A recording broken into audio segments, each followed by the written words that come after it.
Your real legacy isn't what you leave for them. It's what you build inside of them every single day. You as the father are the primary architect of your kids' blueprint for life. They are not learning from your lectures. They're absorbing your reality as the default setting for their own future. Your relationship with your wife becomes their blueprint for love, intimacy, and partnership. Your relationship with stress and adversity becomes their blueprint for resilience. Your relationship with your own health, the food you eat, the exercise you do or don't do, becomes their blueprint for how they treat their own bodies.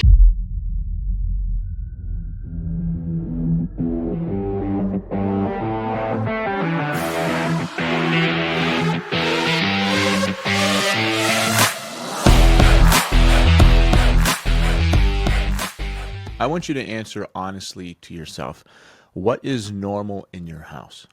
Is a normal father in your home happy, present, and full of energy? Or is a normal father tired, stressed, and constantly on edge? Is a normal marriage a husband and wife who are deeply in love, connected, and operating as a team? Or is it two roommates managing logistics under the same roof? Is the normal sound in your home the sound of laughter and engaged conversation? Or is it the constant drone of the TV, the tapping of screens, and the phrase, just a minute? Be honest with yourself, because the normal you just pictured, that is the unspoken legacy that you are building. Not in the future, but right now, today. Most men think a legacy is something you leave behind when you die. It's money, it's a business, it's a property. That is a profound misunderstanding. Your real legacy isn't what you leave for them. It's what you build inside of them every single day. You as the father are the primary architect of your kids' blueprint for life. They are not learning from your lectures. They're absorbing your reality as the default setting for their own future. Your relationship with your wife becomes their blueprint for love, intimacy, and partnership. Your relationship with stress and adversity becomes their blueprint for resilience. Your relationship with your own health, the food you eat, the exercise you do or don't do, becomes their blueprint for how they treat their own bodies. There are things good and bad that my kids mimic of me and of my wife.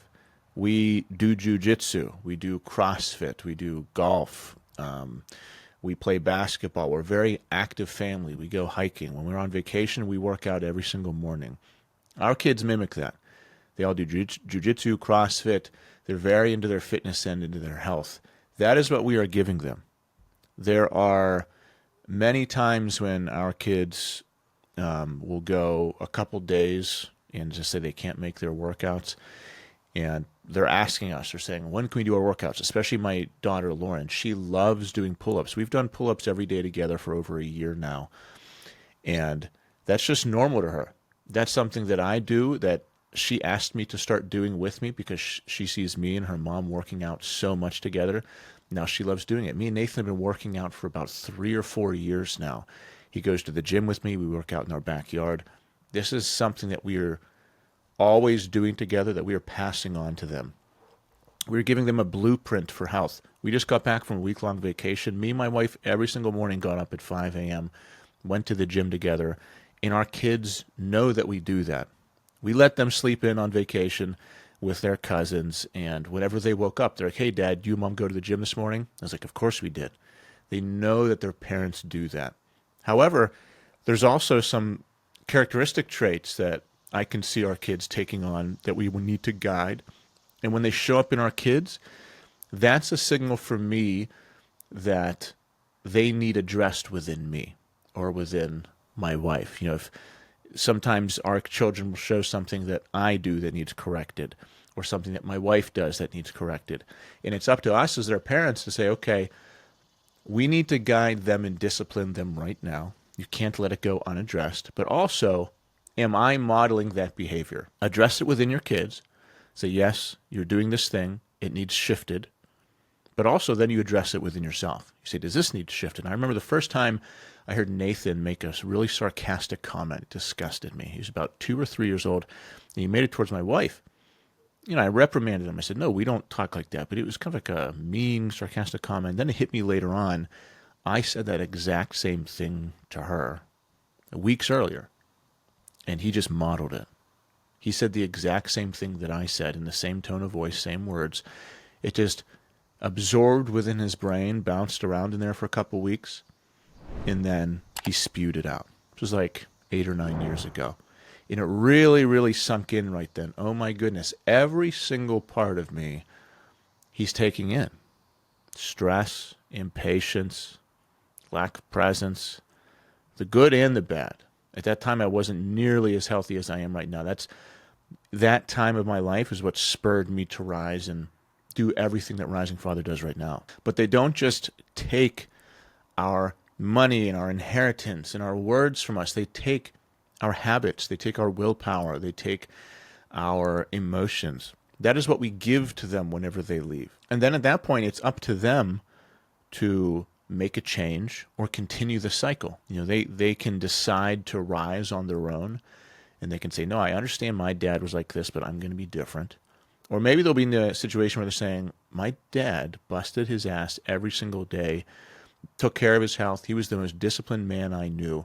Even when all my other uncles and aunts were undisciplined, my dad was the one who was pushing it every hour of the day. I'm going to be like him. Is that what your kid's going to be saying? They could be saying that, but they take these things on from us. We are handing them the plans for their own life. Not just with our words, but with the normal that we're creating through our actions. So let's get brutally honest about the blueprint you're actually designing. We're going to conduct an audit. I want you to close your eyes if you can, not if you're driving or if you're doing a bench press, and actually picture your home as I ask you these questions. When you walk in the door after work, what is the emotional temperature of your home? Does the tension in the room rise with your arrival, or does a sense of calm settle in because the leader is home? Is your presence a source of stability or a source of stress? Think about that. Take a minute. I'm going to repeat that. Here are those questions one more time. Okay, so we're doing the audit. Close your eyes. Picture your home as I ask you these 3 questions. When you walk in the door after work, what is the emotional temperature of your home? Does the tension in your room rise with your arrival, or does a sense of calm settle in because the leader is home? Is your presence a source of stability or a source of stress? That's the first exercise. We're going to call that the audit.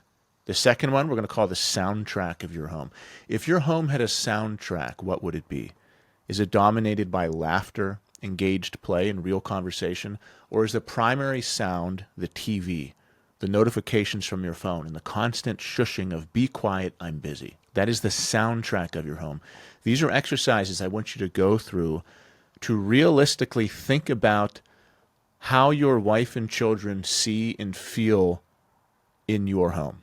What is their normal? How would they describe it? If they were to write a story at school about this is what home is like, what would it be? If the teacher said, what does your home sound like? What are the normal sounds of your home? What would they write? What are the normal feelings of your home? What would you write? What would they write? That is what we're doing right now. Now we're going to call this third one the connection audit. When was the last time you had a 5-minute device-free, eye-to-eye conversation with your wife about something other than the schedule, the kids, or a problem? When was the last time you got on the floor and just played with your kids, completely undistracted for 10 straight minutes? Think about that. It's easy to get caught up in the day-to-day grind of being a husband and a father, of being a provider, being one who is tasked with leading, but then at the same time, you desperately want to spread warmth, light, love, and energy. And then sometimes long stretches of time can go by where you do not intentionally go on dates. You do not intentionally spend screen-free time with your kids. You aren't intentionally building your relationships. That's why in Men of Fire, with my guys, we have daily tasks that we do, weekly challenges with marriage in mind, with parenting in mind, with patience and presence in mind, with self-discipline in mind. We are intentional about it. With our 3 calls a day, we talk about it every single time so that this year goes by and we say, this is the year we decided to become the husband and father I was meant to be. This next one, the energy audit. What energy do you bring into the home? Are you the vibrant, engaged father who initiates fun? Or are you the exhausted father who collapses on the couch, signaling to everyone that life is a burden and he needs to be left alone? That's a tough one. That one might sting. I'm going to read that one again. The energy audit. What energy do you bring into the home? Are you the vibrant, engaged father who initiates fun? Or are you the exhausted father who collapses on the couch, signaling to everyone that life is a burden and he needs to be left alone? We are doing some digging. This is part of the process of rising. The only way you can rise is if you cut the anchors to your life. If you try to rise and you have anchors chained to you, you cannot rise. They're too heavy. They will pull you back to the earth. We are digging into ourselves and cutting loose the things that are holding us down. And only then can we truly transform and rise and be the man we want to be. Let's talk about the consequences. If you're feeling a little uncomfortable right now, that's a good thing. That discomfort is a signal that something is wrong. So we need to connect these symptoms to the disease. The chaos, tension, and disconnection you just audited in your home are not random. They are a direct reflection of the chaos, tension, and disconnection inside of you. Your personal lack of discipline is not just your problem. You are exporting your internal chaos onto the people you claim to love the most. Your impatience is not just a character flaw. It's the tense atmosphere your daughter grows up in. Learning that male leadership is angry and unpredictable. Your distraction on your phone is not just a bad habit.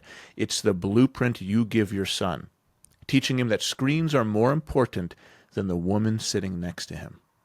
Your exhaustion is not just about being tired. It's the normal you are creating, teaching your children that adulthood is a joyless drain to be endured, not a vibrant life to be lived.